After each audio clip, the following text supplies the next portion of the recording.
Este é o Unlocker, o podcast da Saraiva e Associados, produzido pela S+ Academy. 3 convidados compartilham as suas visões sobre a transformação e sustentabilidade das cidades, as tendências económicas e os avanços tecnológicos que se cruzam com a arquitetura, o design e o planeamento urbano. Neste Unlocker, refletimos sobre a transformação da economia e das empresas impulsionada pela inteligência artificial. Uma conversa com os convidados João Filipe Torneiro, Pedro Cisa Vieira e Nuno Santos. Bom dia, Pedro, bom dia, João, bom dia a todos os que nos estão a ver e a ouvir. Antes de mais, agradecer este convite para estarmos neste Unlocker. E hoje, neste Unlocker, vamos falar do papel transformacional que, eventualmente, a inteligência artificial pode ter nas empresas e na economia, de uma forma geral. O meu nome é Nuno Santos, eu sou CEO da Pitagórica e professor no ISCTE, e pedia já aqui aos meus colegas de painel para se apresentarem. Pedro, podes começar? Eu sou o Pedro Cisa Vieira, sou advogado, sou também professor universitário. Fiz muita coisa na vida, entre as quais ser ministro em governos anteriores, onde tive, entre outras coisas, a responsabilidade pela transição digital e pela aplicação e concepção do plano de ação para a transição digital no nosso país. João. Eu agradeço também o convite. O meu nome é João Filipe Torneiro. Neste momento sou consultor, também sou professor em algumas universidades e noutra vida tive uma carreira mais ligada à gestão e à engenharia. Muito bem. Olha, nós hoje, o tema que nos traz aqui é um tema que é incontornável, absolutamente incontornável nos dias de hoje. De repente, com o aparecimento, com a popularidade da inteligência artificial generativa, nós temos toda a gente a discutir a inteligência artificial generativa. E, portanto, cabe-nos a nós, e vocês no vosso papel e na vossa posição privilegiada, também de partilharem a vossa experiência. Nós hoje, e até para dar aqui o pontapé de saída para a nossa conversa, nós hoje temos várias perspectivas face à inteligência artificial. Aqueles que têm acompanhado o fenómeno e que dizem que a inteligência artificial é um fenómeno com mais de 70 anos, e portanto uma realidade com mais de 70 anos e que agora estamos a viver aqui mais um salto estrutural. Aqueles que receiam e que, portanto, têm grande resistência a todas as novas tecnologias, e em particular à inteligência artificial, e aqueles que neste momento estão a ver como uma oportunidade tremenda. Eu não posso deixar de citar, e trouxe aqui as minhas cábulas para citar o professor Arlindo de Oliveira, que é absolutamente insuspeito, que no final de 2023, num livro que são as 88 vozes sobre a inteligência artificial, retrata o que é, neste momento, o estado da inteligência artificial da seguinte forma. Os atuais modelos estatísticos de linguagem, com a sua capacidade de conduzir diálogos de forma estruturada e coerente, levam-nos, por vezes, a pensar que são detidos de uma inteligência comparável à do ser humano, quando, na verdade, não são mais do que papagaios que decoraram determinadas características estatísticas da linguagem. Pedro, como é que tens vivido, até como cidadão, esta nova era da inteligência artificial? Eu tenho vivido com muita tranquilidade e com a noção de que, de facto, pode ter um impacto transformacional, como dizias no início, e mas com uma convicção de que é mais a oportunidade do que o risco e que provavelmente nós vamos adotar estas tecnologias muito mais facilmente do que estamos neste momento a pensar. E eu faço sempre a nota de pensar como é que era a minha vida, a nossa vida, há 5 a 10 anos atrás, quando não tínhamos smartphones, quando não tínhamos o desenvolvimento brutal que nesta última década ocorreu em matéria de capacidade de processamento de dados, com semicondutores cada vez mais capazes de processar grandes quantidades de informação, com computadores cada vez mais potentes, aquilo que é a capacidade de armazenamento de dados com o que houve de investimento em data centers por todo o mundo, com aquilo que é a capacidade de transmissão de dados, com redes 5G que já estão instaladas, embora ainda não plenamente funcionais. E a mudança que isso trouxe à nossa vida cotidiana, às coisas mais elementares, é absolutamente brutal. O relacionamento que temos com os bancos, com família, no trabalho, a forma como trabalhamos, como incorporamos, quase sem dar por isso, estas tecnologias, de uma forma que hoje em dia nos parece absolutamente natural, mas que era impensável há 5 anos atrás.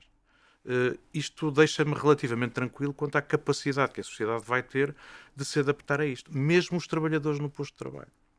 E, portanto, coisas tão evidentes de inteligência artificial como qualquer pesquisa no Google, qualquer escuta de uma música que nunca tínhamos ouvido falar no Spotify, qualquer filme que estamos a ver na Netflix, tudo isto são resultado da aplicação de inteligência artificial a coisas que são assim. Nós hoje somos capazes de marcar as nossas próprias viagens, nós hoje somos capazes de escolher a nossa roupa quase à medida. Tudo isso tem a ver com a disponibilização cada vez mais fácil de tecnologias que nós incorporamos muito naturalmente na nossa vida. E, portanto, eu acho que isto vai acontecer, vai libertar bastante o nosso tempo, como nós já estamos a ser libertados do tempo. Quer dizer, há 10 anos atrás, nós ainda íamos escolher filmes em DVD ou Blockbuster. Hoje em dia estamos em casa e já nem sabemos que filmes havemos de ver, porque aquilo nos parece uma infinidade de escolhas. Portanto, isso acho que vai acontecer e coloca desafios muito significativos, que eu diria são desafios societais que carecem depois de regulação jurídica e que por isso também se acabam por tornar temas políticos, coisas como o poder de mercado daqueles que têm agora a vantagem da escala e, portanto, da capacidade de investimento e desenvolvimento de tecnologias de que o resto do mundo vai tornar-se dependente, a capacidade de sermos capazes de, digamos assim, regular estas tecnologias emergentes como a inteligência artificial generativa para não ficarmos na situação em que estamos relativamente, por exemplo, àquilo que é hoje em dia as grandes plataformas que cresceram sem regulação, e depois também uma outra dimensão que cada vez é mais significativa, que é como é que nós somos capazes de regular a forma como o acesso muito rápido e muito precoce a estas tecnologias pode influenciar o desenvolvimento das nossas personalidades e a forma como as crianças aprendem e se desenvolvem. Tudo isto são temas que são temas para enquadrar, mas de uma maneira geral eu acho que isto são oportunidades magníficas para a humanidade. Fantástico. João, partilhas o mesmo otimismo e a mesma perspectiva de que estamos num momento em que a sociedade no seu todo tem que definir todo um conjunto de opções? Sim, eu acho que há um entusiasmo grande e há uma oportunidade muito grande. Há sempre duas formas de olharmos para estas transformações. Estamos a falar não de pequenos incrementos, estamos a falar muitas vezes de verdadeira disrupção. Portanto, são novos modelos de negócios, são novas abordagens e isso, enfim, para ser oportunidade e para ser valorizado tem que ser trabalhado nessa dimensão. E nós sentimos-lo, como o Pedro dizia, no nosso dia-a-dia. Portanto, é incontornável, é qualquer coisa que não é se vamos ou não adaptar, quer para os cidadãos, quer para as empresas, é quando e de que forma é que conseguimos fazer esse caminho com mais vantagem. E como o Pedro dizia também, são assinaláveis os ganhos, quer dizer, à medida que arriscamos, à medida que aprendemos, à medida que nos predispomos a descobrir novas formas, em termos de gestão do tempo, em termos do dia-a-dia. Fala-se muito, por exemplo, do Tesla, mas hoje a generalidade dos carros já tem incorporado muita inteligência artificial. Quer dizer, nós podemos falar com o carro só não é autónomo porque as cidades, e estamos num espaço que pensa as cidades, não estão ainda preparadas para essa dimensão, porque os carros de per si já têm tecnologia, já têm... E, portanto, tudo isso é facilitar a vida. Agora, existe, de facto, um risco associado, porque todas estas transformações, e o Pedro referiu das grandes plataformas, trazem... Há aqui um aspecto que eu penso que é transversal, e nós quando pensamos na Uber, quando pensamos nesses outros modelos, a inovação ou a disrupção vem sempre antes da regulação. Nós não temos tempo, a regulação não consegue antecipar. Portanto, agora é o tempo de modelarmos e adaptarmos melhor, e há algumas empresas que estão a fazê-lo. Por exemplo, eu na semana passada tive nota que o IKEA tem já no seu governance esta preocupação de ter um tratamento e os algoritmos não serem discricionários, de haver uma abordagem ética ao mercado, a utilização dos dados ser feita de uma forma responsável. E, portanto, tudo isso são dimensões que têm que ser exploradas, mas para as pessoas, para o cidadão e para as empresas há uma grande oportunidade. Eu, no dia-a-dia, já aplico muito. não me passa para a cabeça fazer um novo relatório, explorar uma nova temática, sem me servir daquilo que já está descoberto. Agora, há uma coisa que eu penso que é importante. O Henry Ford, quando descobriu o automóvel, a primeira massificação do automóvel, disse uma coisa que eu acho que é interessante, que é, se na altura perguntássemos às pessoas o que é que elas queriam, as pessoas iam dizer que queriam cavalos mais rápidos, porque é aquilo que conheciam, não é? A inteligência artificial e as palavras do Linde dizem exatamente isso, ou seja, é aquilo que lá está dentro. E, portanto, eu acredito muito na criatividade, acredito muito na capacidade humana, na empatia, para nós conseguirmos modelar e desenvolver as aplicações de uma forma que vão, essas sim, mais de encontro àquilo que nós humanos mais podemos beneficiar. Isso dá-me uma ótima deixa para voltar precisamente a ti. Que, pegando precisamente no ponto em que disseste que trata-se apenas de dizer quando e como é que vamos efetivamente adotar, não é? E nos exemplos de empresas que deste, e na própria forma como a própria IKEA, por exemplo, a título de exemplo, o está a fazer já de forma ética e responsável. Eu vou pegar num artigo recente teu, em que dizes que a aplicação de IA alinhada com um marketing humanizado transforma a relação entre a marca e consumidores, combinando a tecnologia avançada com uma abordagem centrada no ser humano. E, portanto, todo este conceito, não é? E nós até em preparação para este Unlocker, tu dizias que eu prefiro falar de inteligência autêntica e não de inteligência artificial. Explica-nos lá isso. O que é que as empresas já hoje estão a transformar ou a adotar através da inteligência artificial? Eu privilegio o conceito de inteligência autêntica porque é a aplicação da tecnologia com um cuidado mais humano, mais centrado no ser humano e, no caso das empresas, centrado no cliente. Isto tem a ver com o quê? Primeiro, não podemos usar os dados de uma forma não ética, não cuidada e não autêntica, não autorizada. Portanto, há toda uma dimensão de como é que nós exploramos o conhecimento que se pode gerar com os dados para chegar às pessoas. Depois chegar de uma forma que seja uma forma relevante. E isso tem a ver com chegar à pessoa certa, no momento certo, da forma adequada. Senão não somos relevantes, não é? E, portanto, o marketing tem essa função, que é saber interagir, saber criar relação salvaguardando esta. E, portanto, quando nós utilizamos a tecnologia dessa forma, nós conseguimos inteligência autêntica. Ao mesmo tempo, tirando esta parte ética, eu gosto do conceito de inteligência autêntica e acho que ele se aplica a algumas empresas, porque aquilo a que assistimos hoje muito é muito talk the talk. Há muita conversa, há muita discussão e não há estratégia. E eu acho que as empresas, para avançarem, a primeira coisa que devem cuidar é estratégia. E uma estratégia de dados. Porque não há nenhuma empresa que vá ter a vantagem da inteligência artificial se não tiver dados, se não tiver consistência nos dados, se não tiver cuidado na forma que os trata. Se eu tiver o senhor António, que num sítio está com uma data de nascimento, no outro está sem data de nascimento, num sítio tem o telemóvel, no outro tem o nome completo, no outro não tem, dentro da mesma organização, isto não é uma visão única do cliente. E, portanto, nós temos que ter uma visão única, consistente, para depois chegarmos às pessoas, e as empresas em particular, para terem esta inteligência autêntica, devem cuidar de adquirir os dados, que já é um primeiro passo. Há empresas que são muito ricas em dados, mas depois não fazem nada com eles, portanto têm que os adquirir, têm que os tratar, têm que aceder, têm que os analisar, e depois aí é que começa a história interessante. E aí esse é o fascínio do tempo que vivemos, que é como é que nós conseguimos fazer as perguntas corretas para, com base naquela analítica, fazermos coisas que sejam relevantes e coisas que sejam impactantes. E, portanto, há um caminho prévio para as empresas aplicar a inteligência autêntica que passa por, antes de pensar a tecnologia, como é que eu vou ter dados e como é que eu vou estruturar, como é que eu vou desenhar a minha estratégia para ter a vantagem e, de preferência, que seja uma vantagem diferenciadora, coisas que os outros não estão a fazer. E não aquilo que assistimos, em alguns casos, que é vamos fazer uma aplicação porque os nossos concorrentes têm uma aplicação. Vamos lançar um site agora desta forma porque uma empresa não sei onde está a fazer. Portanto, a questão da autenticidade tem muito a ver com a dimensão ética e com esta dimensão mais estratégica com base em dados. Ou seja, numa casa de arquitetura, não começar a casa pelo telhado, não é? Começar a casa precisamente pelas fundações. Fundações, que estou a dizer um grande disparate, mas eu enquanto leigo. Pedro, pegando precisamente nesta dimensão do impacto que a inteligência artificial está a ter ou pode ter nas empresas, tu tens e tiveste uma visão privilegiada. Não é?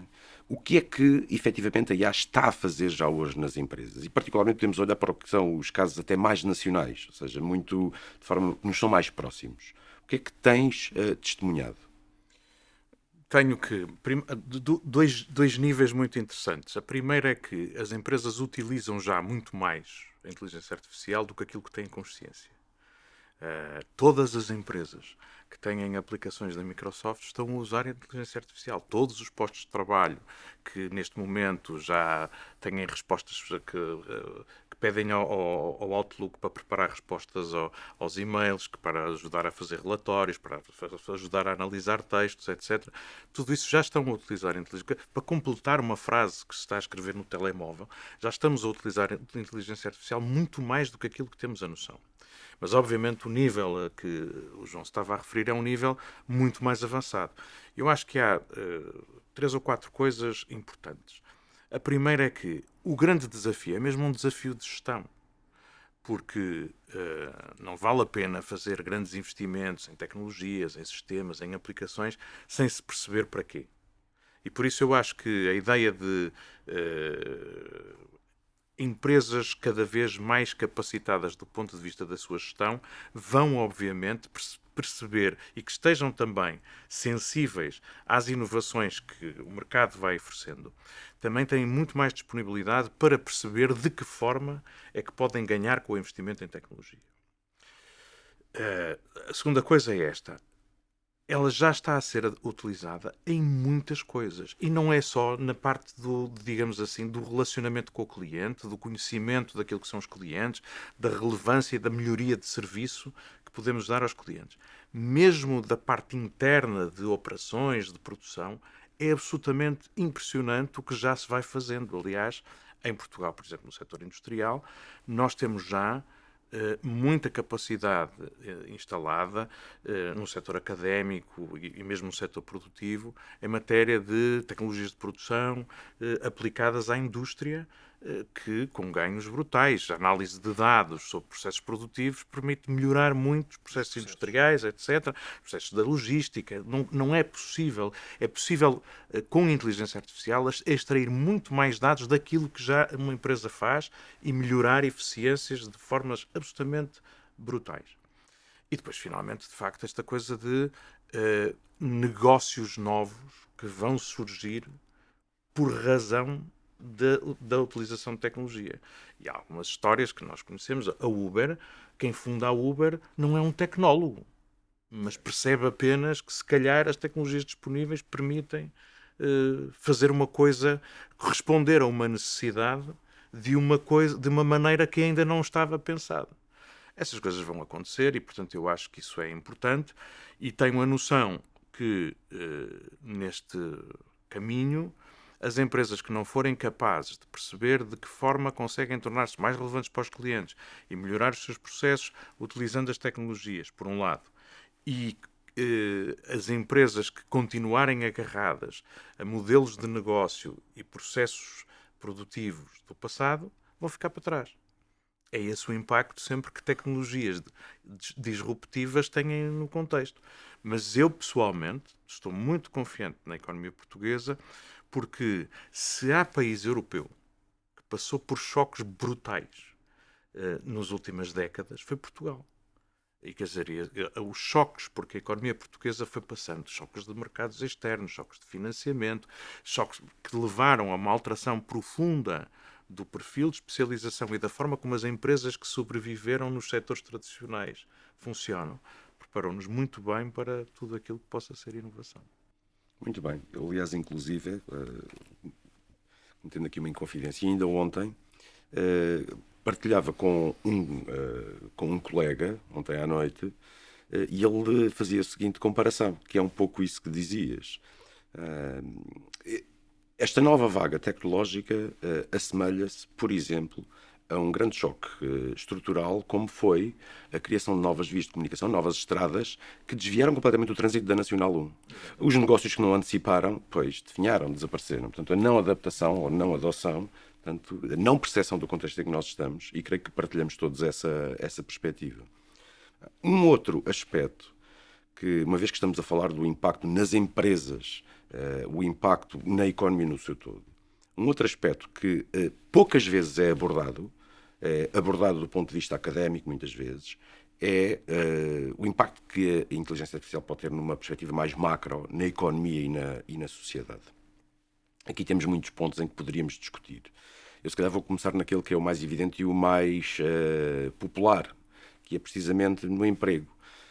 Existem muitas conjecturas hoje em dia de que os empregos vão todos desaparecer e que as máquinas... portanto, temos muita ficção científica aqui à mistura e muita desinformação. E que as máquinas vão substituir o homem, e isso já está escrito nas estrelas e nos filmes. A pergunta que eu e que gostava que desenvolvessem agora, até para partilharem a vossa perspectiva, é um pouco esta, que é, de facto, vamos ter uma revolução, por exemplo, no que é o mercado de trabalho, olhando apenas e só para o que é o mercado de trabalho, ou, na verdade, é um déjà vu. Porque, na verdade, a teoria clássica, por exemplo, de desenvolvimento de Lewis, de dois setores, em que eu tenho um setor muito tradicional, com produtividade marginal zero, e tenho um setor moderno, com produtividade elevada, portanto, há uma transferência natural de força de trabalho de um setor para o outro. Portanto, que foi muito popular nos anos 60, 70, para justificar o desenvolvimento. Portanto, na verdade, nós estamos eufóricos neste momento com algo que nos está a cair aqui de repente, e ou vamos ter uma revolução, ou isto é um déjà vu, Pedro? Qual é a tua perspectiva? Eu acho que é um déjà vu. Vamos ter uma revolução, obviamente, porque a maneira como nas profissões, nas atividades tradicionais nós trabalhamos vai ser profundamente impactada pelas tecnologias. E já está a ser. Estou aqui a olhar para um conjunto de equipamentos altamente sofisticados. Há 10 anos atrás isto não se fazia assim. E não tinha este tamanho. E as pessoas, no entanto, foram fazendo. Há bocado estivemos a visitar a sala de maquetes aqui da Saraiva e Associados, que é uma coisa fascinante, quem puder ver, vá ver, e a maneira como se fazem maquetes hoje não tem nada a ver com aquilo que faziam há 10, 15 anos. E, no entanto, as pessoas foram-se adaptando. E quem não se conseguiu adaptar, de facto, tem dificuldades. Mas eu acho que as pessoas estão preparadas para isso. Vocês reparem, hoje em dia nós vamos a qualquer sítio e nós fazemos pagamentos com o telemóvel. Um vendedor na feira adaptou-se a isso. Muito bem. É capaz de fazer escolhas. Portanto, eu acho que as pessoas estão mais preparadas para incorporar na sua forma de trabalhar, na sua forma de viver, novas tecnologias e perceber até melhor que outros quais são os casos de uso que fazem sentido. E depois, de facto, é esta ideia de que o impacto que podemos ter no mercado é muito relevante. Porquê é que eu estou tranquilo? Eu estou tranquilo, de facto, porque o momento em que vivemos, em todo o mundo ocidental, é um momento de enorme carência de pessoas e de recursos humanos. E, portanto, nós não estamos numa situação em que tenhamos desemprego maciço. Nós estamos numa situação em que, praticamente, nos Estados Unidos, na Europa, etc., em todo o mundo, há necessidade de pessoas para trabalhar. E, portanto, estou convencido, sou muito convencido que as empresas vão investir cada vez mais em automação de processos, e isso vai também ser uma oportunidade para os trabalhadores, porque quanto mais automatizados forem os processos, mais são capazes de poder produzir e, portanto, melhores condições temos para aumentar salários e para pagar melhor. E foi assim sempre, a história, quer dizer, quando tu tinhas as fábricas de há 30 anos atrás, quando nós aderimos à União Europeia, crescemos muito porque tínhamos fábricas onde tínhamos pessoas muito pouco qualificadas a fazerem processos industriais muito básicos, muito mal pagos, para vender a baixo preço t-shirts para a União Europeia, que foi um mercado que de repente abriu. O país cresceu imenso nesses tempos. Até que entraram as t-shirts vindas da China ou do Bangladesh. E pronto, e aí aquelas fábricas, de facto, não conseguiam escoar o seu produto porque havia tão bom, muito mais barato, a entrar no mesmo mercado. E o que é que aconteceu? Hoje em dia, a gente vai a uma fábrica de malhas e os moldes, ou a uma fábrica de fatos, etc., tudo está digitalizado. E às vezes são as mesmas senhoras que trabalhavam há 30 anos que estão a trabalhar no computador. Eu acho que isso vai acontecer, como aconteceu no passado, portanto, eu estou absolutamente convencido que todos esses receios do fim do trabalho não fazem sentido num contexto em que o que falta ao mundo e à economia ocidental é mais gente, e, aliás, por isso é que precisamos tanto de imigrantes. João, partilhas também que vai ser um déjà vu, ou seja, é mais uma nova etapa, Sim. mas isto cria todo um conjunto e tem um conjunto de impactos e de lateralidades, não é? De externalidades na sociedade. Sim, eu partilho da visão do Pedro, se bem que se nos deslocarmos um bocadinho, e é uma questão que eu não vejo ser muito abordada, eu penso que isto vai cavar ainda mais o fosso ou a brecha digital entre os países desenvolvidos e os países não desenvolvidos. Eu acho que Portugal tem uma posição privilegiada pelo seguinte, porque nós temos talento de qualidade. Aquilo que faz a diferença na adoção da tecnologia é a formação em áreas que os países desenvolvidos têm, que é a ciência, a tecnologia, a engenharia, a matemática. Bom, e nesta casa eu tenho que dizer a arquitetura também, não me ficava bem se não dissesse a arquitetura. E há bocado vimos-lo, ou seja, hoje em dia o projeto de um edifício, o projeto de uma cidade é feito em computador, é feito daqui a pouco tempo em computação espacial, que já junta a inteligência artificial com a realidade aumentada, com a inteligência, com a Internet of Things, com a realidade virtual. Portanto, essa conjugação de tecnologias. Agora, quem é que mais facilmente consegue adaptar essas tecnologias, essas novas soluções? É quem for mais ágil, é quem estiver mais bem preparado. Eu considero que Portugal tem muito boas escolas e está a fazer um desenvolvimento muito grande em termos de startups, em termos de aplicação do conhecimento. E isso é uma alavanca muito boa.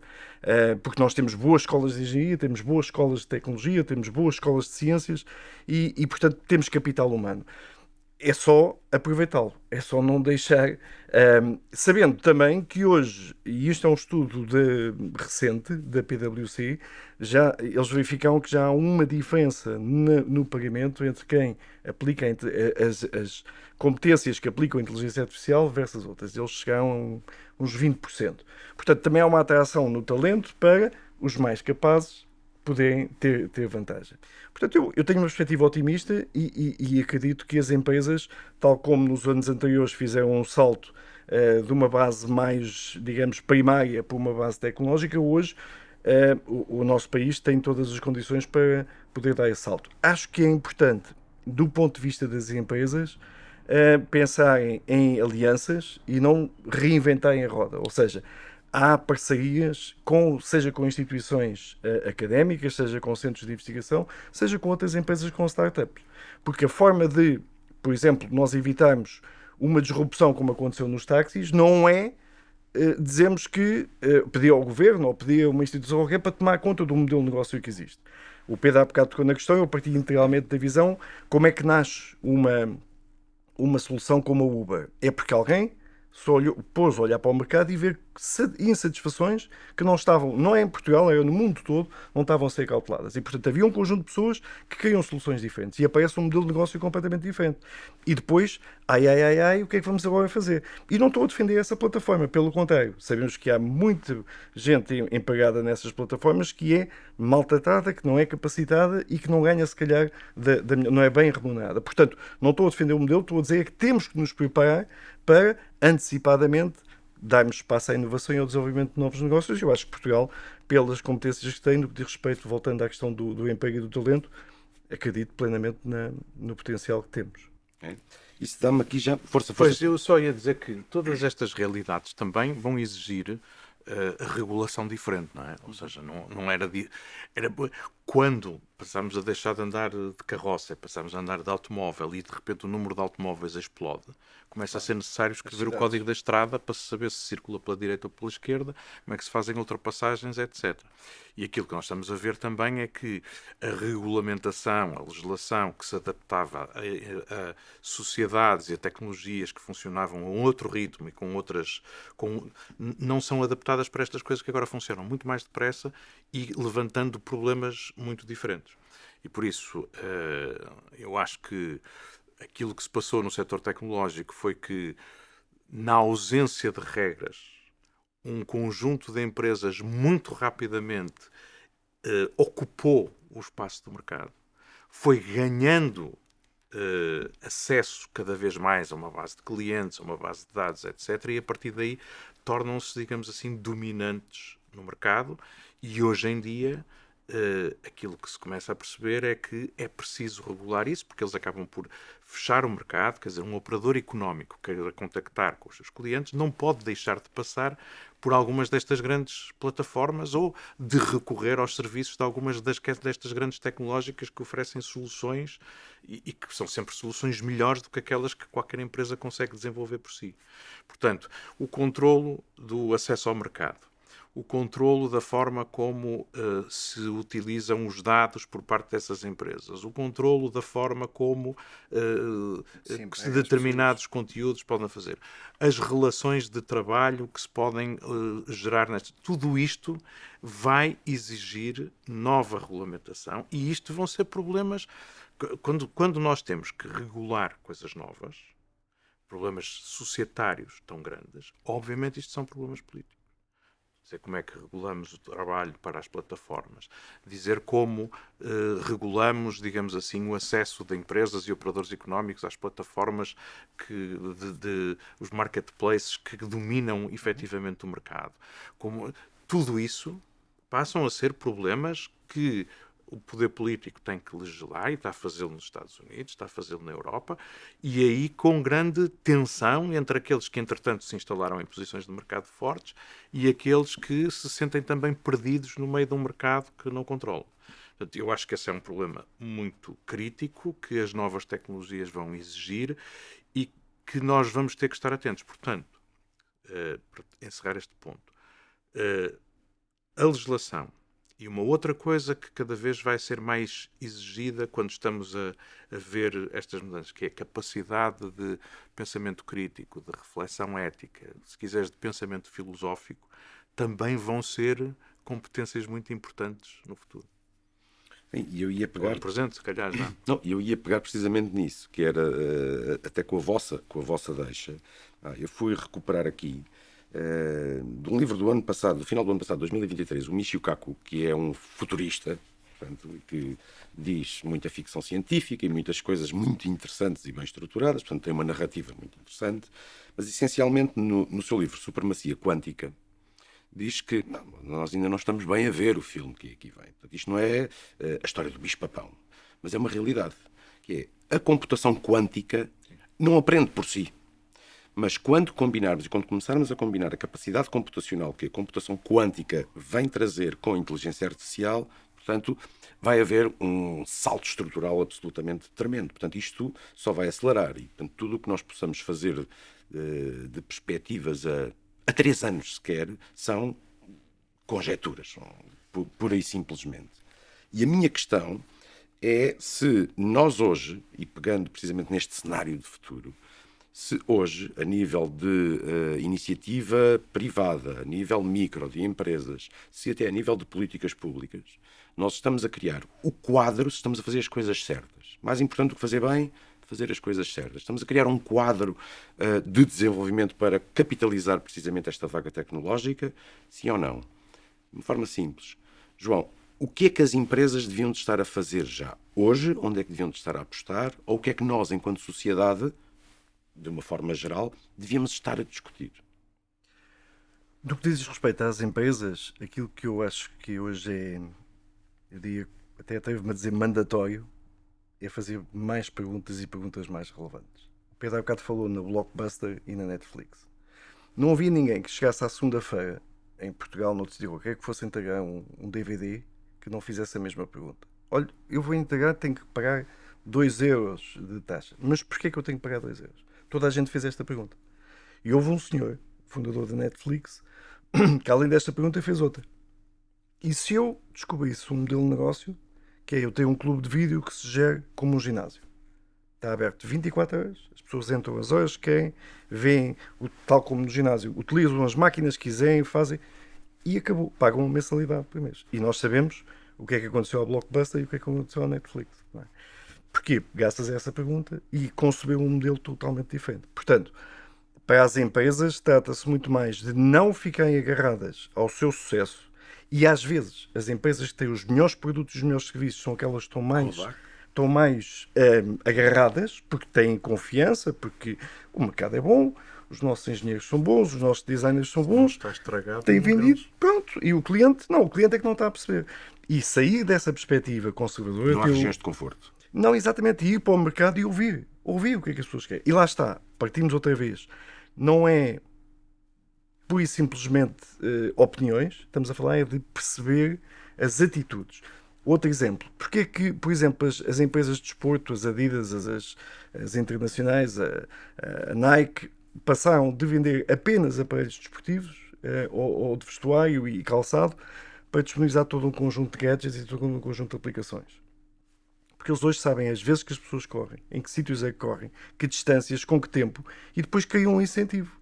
E criam uma gamificação, portanto, criam toda uma relação e constroem uma fidelização muito pela experiência. E essa é outra questão que eu acho que é muito importante. É as empresas perceberem que a proposta de valor de qualquer empresa, obviamente que é a sua marca, e portanto falámos do têxtil, o têxtil não tinha design, não tinha marketing, não tinha marca, só fazia produto. Portanto, nós temos que ter uma marca, a empresa tem que ter um produto e um serviço, ninguém vende só produtos. Se vender só produtos e se esquecer do serviço, está a deixar espaço para alguém absorver, e principalmente a experiência. Qual é a experiência que eu dou? E é através da experiência que as empresas podem diferenciar dos mais variados setores. As grandes plataformas o que nos dão é uma experiência fantástica. Eu não tenho especial admiração nem afeto nenhum pela Amazon, porque é uma empresa multinacional e que ameaça muitas empresas portuguesas, mas obviamente nós temos muita coisa a aprender com aquilo que a Amazon faz. Não é só na experiência online, não é só no site, mas se formos ver a logística e toda a inteligência que está, todos os processos que estão por trás, traduzem toda a eficácia, todos os ganhos, toda a produtividade que conseguiram ter. E é aí que eu acho que as nossas empresas podem dar um salto. É partir para o mercado, perceber que necessidades é que não estão identificadas e depois dar um outro passo que para nós, em termos culturais, se calhar é um bocadinho mais exigente, que é as parcerias. Porque nós, de facto, não somos um país de PMEs e importa ter uma capacidade de aliança e de parcerias com outros para darmos respostas que os mercados pedem. Muito bem. E Pedro, como o João dizia que o mais importante é fazer perguntas, não é? De um ponto de vista de sociedade, que perguntas é que a sociedade devia de estar a fazer neste momento relativamente a esta realidade da inteligência artificial? Estamos a fazer as perguntas certas?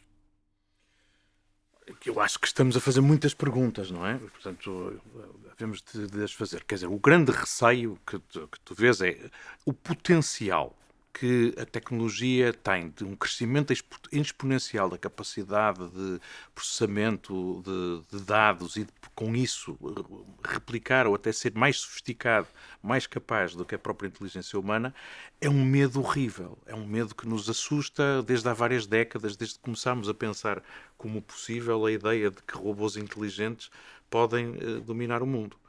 E, portanto, essas questões levantam depois todas as exigências em matéria de regulamentação da inteligência artificial, quer de autorregulamentação por parte de empresas, quer mesmo a exigência que os Estados estão a fazer. O regulamento de inteligência artificial da União Europeia, a reflexão que nos Estados Unidos está a fazer, a muito estrita regulamentação que a China faz da inteligência artificial, tudo isso são preocupações de evitar que o desenvolvimento da tecnologia nos conduza a pontos que nos assustam enquanto espécie, enquanto sociedade, etc.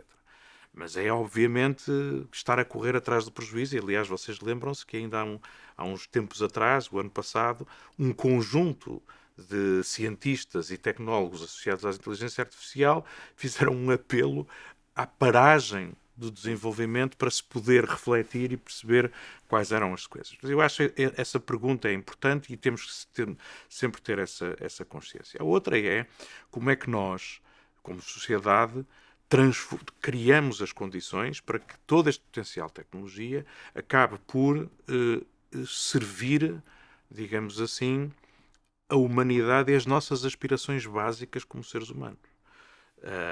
E nesse sentido, eu acho que nós precisamos nos preparar como sociedades e como economias para criar as condições de base para que isto seja o melhor aproveitado por todos. Muito investimento na educação, muita reflexão sobre como educamos as pessoas, como educamos as crianças e como nós continuamos a formar-nos ao longo da vida para coisas que estão a mudar tão rapidamente e vão continuar a mudar. Muito investimento em energia, porque esta sociedade vai consumir muito mais energia do que aquela que nós neste momento consumimos, e também investir bastante naquilo que é mesmo a nossa capacidade de reflexão crítica. Não perdemos de vista o que é ser humano.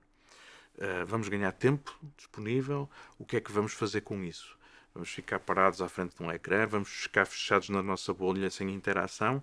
Ou vamos ser capazes de aproveitar este tempo livre para fazer outras coisas? Vamos só aproveitar 30 segundos para recordar que há quase 100 anos atrás, um grande economista chamado John Maynard Keynes dizia o seguinte: nós vamos chegar ao final deste século XX e a tecnologia vai evoluir tanto que, para produzir aquilo que é necessário para a subsistência da sociedade, as pessoas vão precisar de trabalhar apenas provavelmente só 15 horas por semana. Isso vai libertar imenso tempo para as pessoas e, portanto, nós devemos estar a preocupar-nos com a forma como, de facto, vamos utilizar esse tempo livre.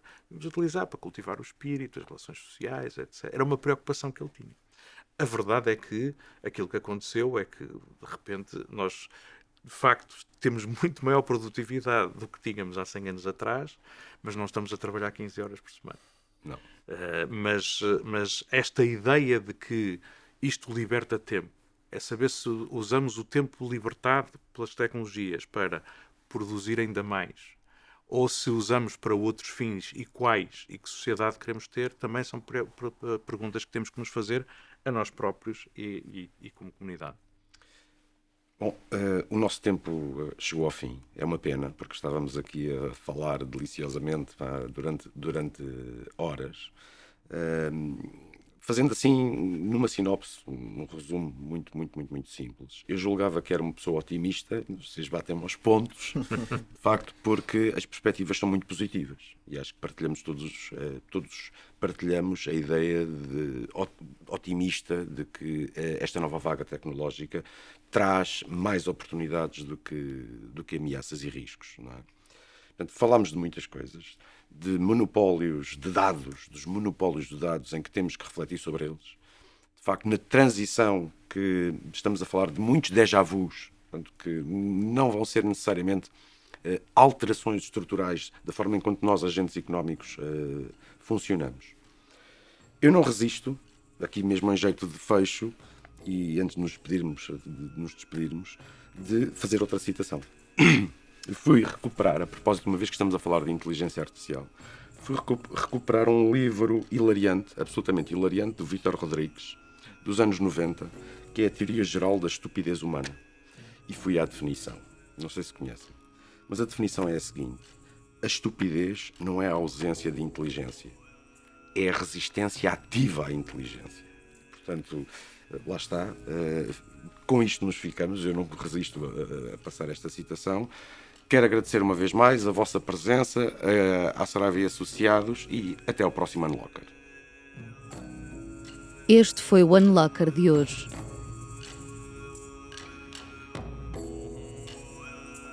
Outros episódios estão disponíveis no Spotify, YouTube e na Rádio Observador. Obrigado por nos escutarem.